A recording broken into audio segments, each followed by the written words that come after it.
दोस्तों, आज की जो टॉपिक है, इस संसार में सबसे बड़ा मूर्ख कौन है? कहते हैं कि किसी को मूर्ख नहीं कहना चाहिए, क्योंकि हर व्यक्ति जो है अपने आप को समझदार समझता है और उसको खुद नहीं पता होता कि वो कहीं पर मूर्खता कर रहा होता है, परंतु वो अपने आप को बहुत ज़्यादा समझदार समझता है। हम यूं ही किसी को मूर्ख नहीं कह सकते। संसार की सबसे बड़ी मूर्खता कौन सी होती है? हम लोग एक समय वो बना रखा है हमने कि कोई व्यक्ति है जो काम धाम नहीं करता, वो मूर्ख है, थोड़ा सा मंद बुद्धि है बेचारा। उसकी जो लर्निंग कैपेसिटी होती है, एक स्कूल में बच्चा होता है, वो पढ़ता लिखता नहीं है तो उसका अध्यापक उसको कह देता है मूर्ख है, ये तो बिल्कुल किसी काम का नहीं है। हो सकता है कि उस व्यक्ति की, उस बच्चे की जो है मानसिक स्थिति जो है उस और बच्चों जैसी नहीं, उसकी जो लर्निंग कैपेसिटी होती है। आप में से कितने पेरेंट्स मेरा ये वीडियो देख रहे होंगे जिनके बच्चे पढ़ाई में थोड़ा सा कमजोर हैं? ज्यादातर जो है अध्यापक जो स्कूलों में होते हैं, ये मेरे साथ पर्सनली हुआ है। एक समय ऐसा था कि मैं अपनी क्लास में, जो अगर दुनियावी नजर से देखूं तो मैं जो सबसे ज्यादा मूर्ख अगर किसी को अगर स्कूल की टीचर्स कहती थी तो वो मैं इंसान था, जिसको वो कहते थे कि इसको कुछ याद नहीं होता। मैं एक आंसर को अगर 50 बार भी पढ़ लेता था तो मुझे अच्छी तरह से याद हो जाता था। और उसके बाद फिर जब मैं अगले दिन जब मैं एग्जाम में बैठता था, मुझे मेरे सामने पूरा का पूरा क्वेश्चन पेपर होता था। सोचो मेरी स्थिति, मुझे रोना आता था कि यही सारे क्वेश्चंस मैं पिछले 10 दिन से पढ़ रहा हूँ और उनको अच्छी तरह से लर्न करने की कोशिश कर रहा हूँ और मुझे सारे याद हो गए। मैं अपनी ट्यूशन पे अपनी टीचर को उसका पूरा का पूरा आंसर सही लिख करके वेरी गुड का स्टैंप लगवा के आया हूँ अपने ऊपर। और साथ में मेरे को ट्यूशन टीचर ने मुझे चॉकलेट भी दी है कि हाँ भाई, इस बच्चे ने पूरा का पूरा क्वेश्चन पेपर सॉल्व कर दिया। और एक बार तो मैं इतना लकी था कि हमारी एक टीचर थी, उसको तो पता है कि अगले दिन क्वेश्चन पेपर में क्या आने वाला है और उसी के पास मैं ट्यूशन पढ़ता था। तो उसने पूरा का पूरा क्वेश्चन पेपर ही मुझे पहले ही सारा, उसने क्वेश्चन पेपर नहीं दिया। मैं उन टीचर की ईमानदारी के ऊपर सवाल नहीं उठा रहा, परंतु उन्होंने एज ए टीचर वो जानती थी कि बच्चा थोड़ा सा वीक है और उसने मुझे वो सारे क्वेश्चंस कहा कि इसको याद कर, और मैंने उनको सारे याद किए। और याद करने के बाद उन्होंने मेरा टेस्ट लिया, जिसमें से 8-10 क्वेश्चन उन्होंने मुझे दे दिए। मुझे आज भी वो दिन याद है और मैंने वो सारे के सारे आंसर जो है बढ़िया से कर दिया। मेरी टीचर सेटिस्फाइड थी कि हाँ, ये बच्चा पास हो जाएगा, फेल नहीं होगा। सोचो, अगले दिन मॉर्निंग में आते आते जब मैं एग्जाम के लिए गया, सुबह मेरी आदत थी कि मैं 3:30-4 बजे उठ के पढ़ता था और जो मेरी टीचर ने क्वेश्चन सारे करवाए थे वो सारे मैंने फिर से लर्न किए, रिवाइज किए और मुझे था कि मुझे पेपर आज पूरा करके आना है। और एग्जाम में क्वेश्चन पेपर मेरे सामने आता है और मेरे दिमाग में कुछ भी नहीं है, बिल्कुल जीरो है, कुछ भी याद नहीं है। यानी कि उसको मैं ज्यादा देर तक अपने दिमाग में नहीं रख पाता था। तो इसमें टीचर की गलती नहीं, स्कूल टीचर की गलती नहीं। अगर वहां पर मेरे मार्क्स आ रहे हैं 100 में से सिर्फ 7 नंबर, वो दिन मुझे आज भी याद है कि मैंने पूरा क्वेश्चन पेपर मुझे आता था एक दिन पहले तक, पर एग्जाम वाले दिन मैं सब कुछ भूल चुका था। उस वक्त मैं इतना छोटा था कि शायद मुझे कोई बताने वाला नहीं था। बहुत अनलकी रहा मैं इस चीज में। परंतु दोस्तों, ये जो चीज है हर उस पेरेंट्स के लिए है जिनके बच्चे पढ़ाई में कमजोर हैं, क्योंकि दिमाग की एक कैपेसिटी होती है हर व्यक्ति की। जितना ब्रेन के डीएनए जितने ज्यादा एक्टिव होते जाएंगे, उसकी लर्निंग कैपेसिटी, उसकी स्टोरिंग कैपेसिटी उतनी ज्यादा होती जाएगी। कहते हैं बच्चों को शुरू से दूध पिलाओ, उनको बहुत अच्छा जो है ज्यादा टीवी नहीं देखने दो, मोबाइल। हमारे समय में तो मोबाइल ही नहीं थे, अभी आए मोबाइल तो 10-12-15 साल हुए, उस वक्त मोबाइल नहीं थे। परंतु इतना सब हम एक्टिविटीज भी करते थे, सब खेल कूद भाग, प्लेग्राउंड वाली गेम्स हम लोग ज्यादा खेलते थे। इंडोर गेम्स इतनी नहीं होती थी हमारे टाइम में, सब गिल्ली डंडा और क्रिकेट यही सब था हमारे टाइम में, और हम वो सब करते रहे। परंतु मुझे अपनी याद करने की कैपेसिटी पे हमेशा दुख होता था कि जो है मैं इसमें मेरी जो याद करने की कैपेसिटी इतनी कम क्यों है। फिर धीरे धीरे धीरे एक दिन मुझे एक मैं किसी दिवाली मेले पर गया, वहां पर एक अंकल ना कुछ बुक्स सेल कर रहे थे, तो मैं वहां उस स्टोर पर रुक गया और वो बोल रहे थे कि बच्चों के दिमाग बढ़ाने वाली किताब, वो किताब बेच रहे थे। और उस किताब को मैंने पढ़ा और उस किताब में लिखा हुआ था कि जो मीठा पेठा होता है ना, पेठे की मिठाई होती है, अगर उसको अगर रोज दूध के साथ अगर अपने बच्चों को दोगे तो उसका दिमाग जो है वो बड़ा तेज हो जाएगा। तो उसने बोल दिया मेरे को वो बात और वो मैंने सुन ली और वो बात मेरे दिमाग में बैठ गई। और मैंने आते ही अपने घर में अपनी मम्मी को कह दिया कि मम्मी मुझे पेठे के साथ दूध देना रोज। तो रोज मेरी मम्मी ने रात को एक नियम बना लिया कि मुझे पेठे के साथ गर्म दूध देना स्टार्ट किया। तो मैंने उसको लेना स्टार्ट किया और धीरे धीरे वो चीज मेरे सबकॉन्शियस में भी बैठ गई कि अब मेरा दिमाग तेज हो रहा है। मुझे आज भी याद है, उस समय मैं 7th-8th क्लास में ही पढ़ता था। वो जो चीज मेरे दिमाग में बैठी कि मैं अब दूध और पेठा रोज पी रहा हूँ और मेरा दिमाग अब तेज होता जा रहा है, उससे और ज्यादा मोटिवेशन आने लगा। मेरी पढ़ाई में मैं उस चीज को टेस्ट करने लगा कि हाँ मुझे सच में याद हो रहा है या नहीं हो रहा। अब मैं एक चीज को अगर मैं पहले 5 बार पढ़ के याद करता था, अब मैं 10-10 बार उसको पढ़ने लग गया और याद करने लगा। तो it was just a very big positive motivation for me. और उसने जो मेरी लाइफ को ट्रांसफॉर्म किया, हालांकि मैं पूरा साल नहीं पढ़ता था, मैंने एक बार पहले भी वीडियो में बताया था कि मैं लास्ट के 10 दिन पढ़ाई करता था और उसी दम पे ही मैं आज तक जो भी पढ़ा लिखा जितना भी मैं उसी दम पर ही मैं पहुंचा। और धीरे धीरे धीरे जिस स्टेज पर आगे मैंने अराउंड 10th-11th क्लास में मैंने मेडिटेशन पूरी तरह से स्टार्ट कर दी थी। और मेडिटेशन करने के बाद मैंने अपने अंदर बहुत बड़ा चेंज पाया। जब मुझे मेरे जीवन में पहले गुरु मेरे को मिले, मैं छोटी सी उम्र में ही संतों के पास बहुत जाया करता था। जो मुझे जो दे देता था चुप करके हाथ जोड़ के ले लेता था और उसको करना शुरू कर देता था, चाहे रिजल्ट मिले चाहे ना मिले। और जब रिजल्ट आने शुरू होते हैं दोस्तों, तब मजा तब आता है, तब तक कोई मजा नहीं आता। यानी बच्चों को जो है अगर आप शुरू से ही अगर इस लाइन में थोड़ा थोड़ा डाल दोगे तो बच्चे आने वाले टाइम में बहुत जबरदस्त जीनियस माइंड पैदा होंगे आपके। और वो अपने जब उनकी मैच्योरिटी की एज आती है, जब वो अपना कॉलेज लाइफ स्टार्ट करते हैं, तो उस वक्त तक उनका दिमाग इतना बढ़िया हो चुका होगा अपनी पढ़ाइयों के अंदर कि बच्चे कुछ लाइफ में सच में कुछ बड़ा बनेंगे। अगर छोटी सी बात को समझा जाए कि हर बच्चे का अलग दिमाग है और हर बच्चे की जो कैपेसिटी है वो अपने हिसाब से कम या ज्यादा है। बच्चे को मूर्ख कहना बिल्कुल उचित नहीं। ये तो हो गई एक बात। अब आज का जो वीडियो मैं बना रहा हूँ मूर्ख शब्द के ऊपर, अब वो सुन लीजिए क्या है। मूर्ख जो होते हैं वो नहीं होते जो पढ़ाई में कमजोर हो गए या कोई धन कमाने में विफल हो गया या किसी भी चीज में कोई विफल हो गया। मूर्ख सबसे बड़ा संसार में वो है जो अध्यात्म के अंदर एक ही शब्द अगर किसी के लिए लिया जाएगा मूर्ख। कोई बच्चा कमजोर है उसको हम ये कह सकते हैं कि पढ़ाई में कमजोर है, उसको मूर्ख नहीं कह सकते। हम उसको मंद बुद्धि कहकर भी उसका अपमान करते हैं। हम उसको यही कह सकते हैं कि दिमागी रूप से थोड़ा सा कमजोर है। मूर्ख शब्द जो है एक गाली है। मूर्ख किसके लिए दी जाती है? जो व्यक्ति आपको अध्यात्म के अंदर यानी कि आपके ईश्वर के मार्ग के अंदर जो नकली गुरु आजकल मार्केट में चल रहे हैं उनको लिए मैं एक शब्द लूंगा मूर्ख। जो नकली गुरु हैं जिनको अध्यात्म की ABCD का भी ज्ञान नहीं है और वो आजकल जो है लाखों रुपए के एडवर्टीजमेंट के ऊपर पैसा खर्च कर रहे हैं। कितना? लाखों रुपए एडवर्टीजमेंट के ऊपर फेसबुक पेज बना करके बड़े बड़े लेवल पे प्रमोशंस कर रहे हैं। ऑनलाइन ध्यान, उनकी फीस कितनी है? 300 रुपए, 400 रुपए, 500 रुपए। बहुत एजुकेटेड लोग हैं, कहीं से मेडिटेशन सीखते हैं, थोड़ा बहुत ज्ञान लिया, किसी गुरु ने कुछ दिया और उससे सीखा और उसको जो है फटाफट उनको एज ए प्रोफेशन सीखना है हर चीज को। उनको अभी वो उस लेवल पे कहीं भी नहीं पहुंचे हैं कि वहां कहाँ मुझे पहुंचना है। ना ही वो फिजिकली प्रेजेंट होते हैं आपके सामने, ना ही वो आपसे मिलते हैं, ना ही वो आपसे ऑन कॉल बात करते हैं।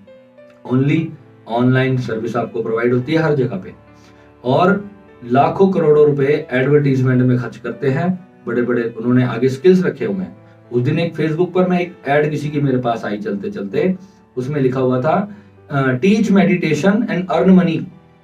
Teach meditation and earn money. और उसके लिए आपको उनको पहले 25-30 हजार रुपए पे करने हैं उनका उस स्कूल को ज्वाइन करने के लिए। यानी कि किसी एक बहुत बड़ी कंपनी ने लाइक अमेजोन है, फ्लिपकार्ट है, इसी तरह ध्यान की भी एक कंपनी आई है जो लोगों को हायर करती है, गुरुओं को हायर करती है और उससे लोगों से पैसे कमाती है। तो दोस्तों आप सोचो कि हमारा देश इस वक्त कहाँ जा रहा है। तो ऐसे लोगों के लिए एक ही शब्द है मेरे पास, वो है मूर्ख, जो कि खुद कुछ नहीं जानते। दोस्तों गुरु एक बहुत बड़ी शक्ति का नाम होता है और गुरु को इतना सस्ता और इतना हल्का समझने की भूल मत करना। और ये जो 300-400 रुपए, 500 रुपए, ये मल्टी लेवल मार्केटिंग है। कई करोड़ लोगों को एक साथ एक ऑनलाइन प्रोडक्ट सेल किया जाता है और आप लोग जो है समय के अभाव के कारण इनके जाल में फंसते हैं। और हर कोई ये सोचता है कि भैया आजकल तो 300 रुपए में सर्विस मिल रही है, 400 रुपए में, ये कुछ सर्विस है क्या? क्या कोई प्रोडक्ट है कि कोई किसी को उठा करके दे देगा? ये कोई प्रोडक्ट नहीं है। गुरु आपको दीक्षा देगा नहीं देगा, वो गुरु की अपनी चॉइस है। आपकी पात्रता कितनी है कि गुरु आपको क्यों वो आपके कर्म अपने सिर के ऊपर मलेगा, इसलिए लेगा। आजकल तो एक नया गुरु मार्केट में आया, वो क्या सिखाता है कि गुरु तो चाहिए ही नहीं, गुरु तो हमारे भीतर से हमें अंदर से ही मिल जाएगा। गुरु भीतर का कब मिलता है? जब पहले बाहर का गुरु होगा। बाहर का गुरु ही तो तुम्हारे को भीतर तक पहुंचाएगा, उसके बाद बाहर के गुरु के साथ उसका संपर्क समाप्त हो जाता है। परंतु जितने भी गुरु आए जो ये सिखाते हैं कि गुरु की आवश्यकता नहीं है, then why are you available on YouTube? Why are you teaching? उसको गुरु की जरूरत नहीं है। Why are you teaching कि गुरु की नहीं चाहिए? आप भी जो उसको सिखा रहे हो कि आपको भीतर का गुरु चाहिए, वो आप अगर उनको बता रहे हो तो आप एक गुरु बन के ही उनको बता रहे हो। तो किस तरह से, किस आधार पे आप कह दोगे कि आपको गुरु की आवश्यकता नहीं है? ये सिखाना भी तो एक गुरु ही तो सिखा रहा है। जिसने भीतर का गुरु पा लिया तो वो उसको सिखा रहा है, और वो ये सिखा रहा है कि उसको बाहरी गुरु की आवश्यकता नहीं। पर उसको भीतर का गुरु कहां से मिलेगा? उसके पास जब वो आएगा, उसके पास से जब वो सीखेगा कैसे मिलेगा, उसके लिए उसको लाखों रुपए पे करना है, तब जाकर के उसको भीतर का गुरु मिलेगा। तो ये चीजें हैं दोस्तों जो भटकाने का कार्य करती है। मुझे कितनी देर लगेगी यूट्यूब पर सब कुछ अपलोड करने में? 15 मिनट, 20 मिनट, 1 घंटा मैक्सिमम। परंतु जो दिव्य शक्ति होती है उसको यूट्यूब पे अपलोड नहीं किया जा सकता। जो प्रेम होता है उसको कभी यूट्यूब पर अपलोड नहीं किया जा सकता। वो तो आपको मिलकर ही मिलेगा, आमने सामने बैठकर ही मिलेगा। जब आपका हृदय से हृदय का कॉन्टैक्ट होगा तभी मिलेगा। क्या गुरु को हम यूं ही आजकल ऑनलाइन चल रहे हैं, ऑनलाइन फोरम चल रहे हैं। जो गुरु कभी ऑनलाइन नहीं आते थे वो भी आजकल ऑनलाइन आ रहे हैं। क्यों आ रहे हैं पता है? क्योंकि उनकी मार्केटिंग को बहुत बड़ा धक्का लग चुका है। किसका? कोरोना का। क्योंकि उनके आश्रमों में, उनके बड़े बड़े पंडालों में भीड़ नहीं पहुंच पा रही, उनकी गोलकें खाली हो रही हैं, इसलिए उनको टेंशन हो रही है। इस वजह से, क्योंकि बहुत सारे जो लोग हैं, जो जागृत लोग हैं, इस वक्त वो घर घर ध्यान को पहुंचा रहे हैं, और ये बहुत अच्छा हो रहा है और बहुत शुभ हो रहा है। परंतु अच्छे के साथ साथ जब असली नोट चलते हैं मार्केट में तो दोस्तों फिर नकली भी चलने शुरू हो जाते हैं।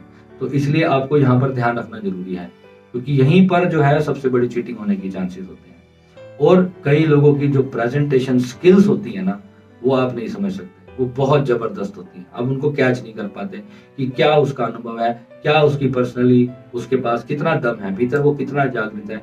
ये तो आपको उसके साथ समय बिताकर, उसके साथ जी कर ही पता चलेगा। वो कितना आपसे अपने आप को हाइड करता है, कितना आपसे अपने जीवन को छुपा के रखे हुए हैं। वही लोग होते हैं संसारिक भोग, हर चीज भोगते हैं। हमारे ओशो संन्यास के अंदर जीवन में हर भोग को खुलेआम स्वीकारा गया। क्यों?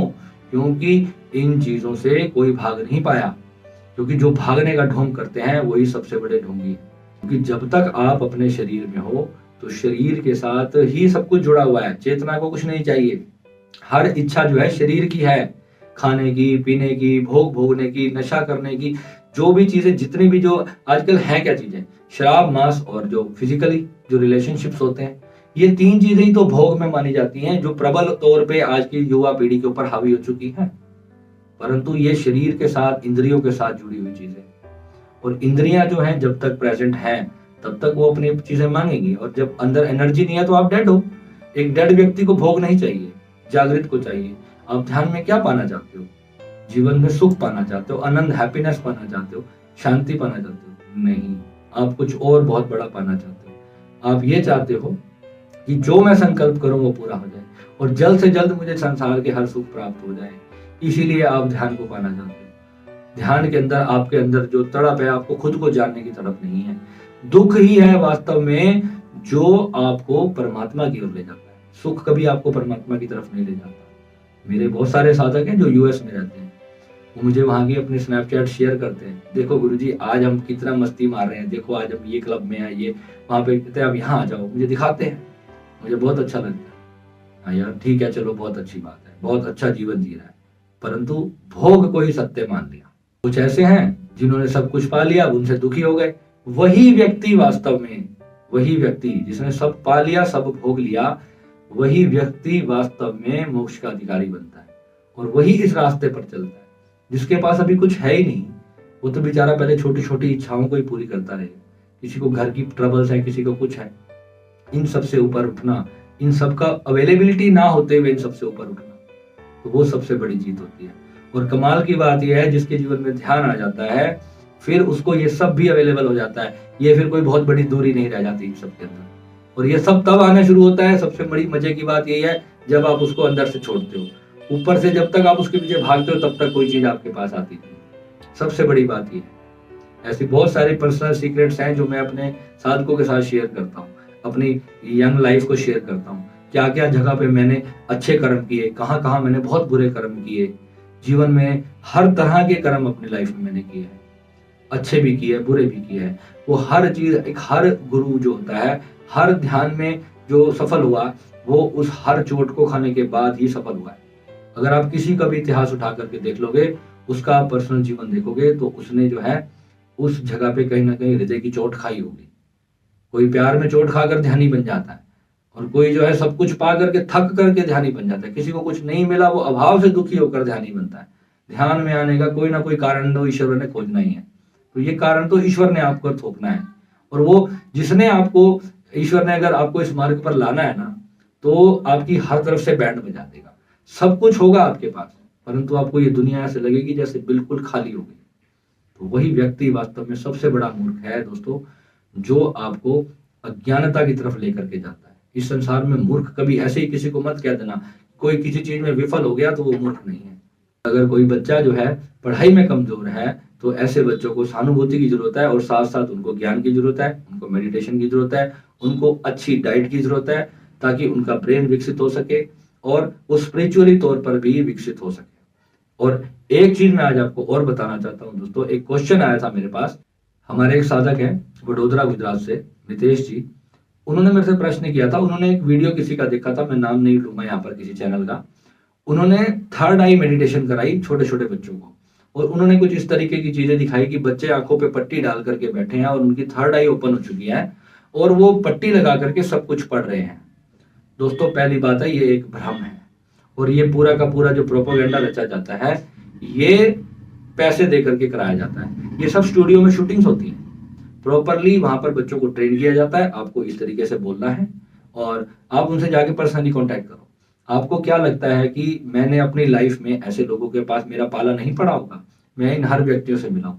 एक भी बच्चा अगर आपको फिजिकली आपके सामने आकर के मिले, जो कह दे कि हाँ, आप उसकी आंखों पे अपने हाथ से अपनी बनाई हुई कोई पट्टी बांध दो, और आप देखो कि ये बच्चा क्या उस किताब को पढ़ सकता है अपनी आंख पर पट्टी बांध करके। तो ये सब आपने टीवी में देखा होगा, या यूट्यूब पे देखा होगा, या किसी न्यूज में देखा होगा, या अपने सामने कहीं नहीं देखा होगा, क्योंकि ये पूरा प्रोपोगेंडा रचा जाता है। बड़े बड़े शोज होते हैं, इसके पीछे करोड़ों लाखों अरबों की इन्वेस्टमेंट्स होती हैं, और बड़े बड़े लेवल पे आपसे पैसा झाड़ा जाता है। तो दोस्तों इस तरीके की कोई चीज नहीं होती। हाँ, अगर एक आध बच्चे की सच में थर्ड आई एक्टिवेट हो भी जाती है, तो निस्संदेह वो ऐसा कर सकता है। परंतु अगर ऐसा एक भी बच्चा इस दुनिया में, इस भारत में अगर अभी तक यहाँ होता अवेलेबल, तो निश्चित रूप से वो बहुत बड़े गुरु की पदवी पे बैठा होता, और आज पूरी दुनिया उसके पास होती। थर्ड आई एक्टिवेट होना एक अलग बात है, और थर्ड आई ओपन हो जाना एक बहुत बड़ी बात है। और जिसकी थर्ड आई ओपन हो जाती है, वो कभी भी किसी को शो नहीं करता, वो हमेशा अपने तक रखता है। ये उसका सबसे बड़ा रूल होता है। इन्हीं लोगों के लिए बता रहा हूं, यही लोग जो हैं वास्तव में सबसे बड़े मूर्ख हैं, जो लोगों को अपनी आत्मा का तो वो रेप करवा ही रहे हैं और दूसरों का भी कर रहे हैं। तो ऐसे लोगों से आपको सावधान रहने की जरूरत है। भटकने से बजाय आप खुद सर्च करो। पहले भी हर बार कहता हूं कि खुद चोट खा खा के मिलेगा, यूं सस्ते में कहीं पेड़ पे पड़ा हुआ आम की तरह लगा हुआ नहीं मिलेगा। ठीक है, मिलते हैं अगले वीडियो में। नमः शिवाय।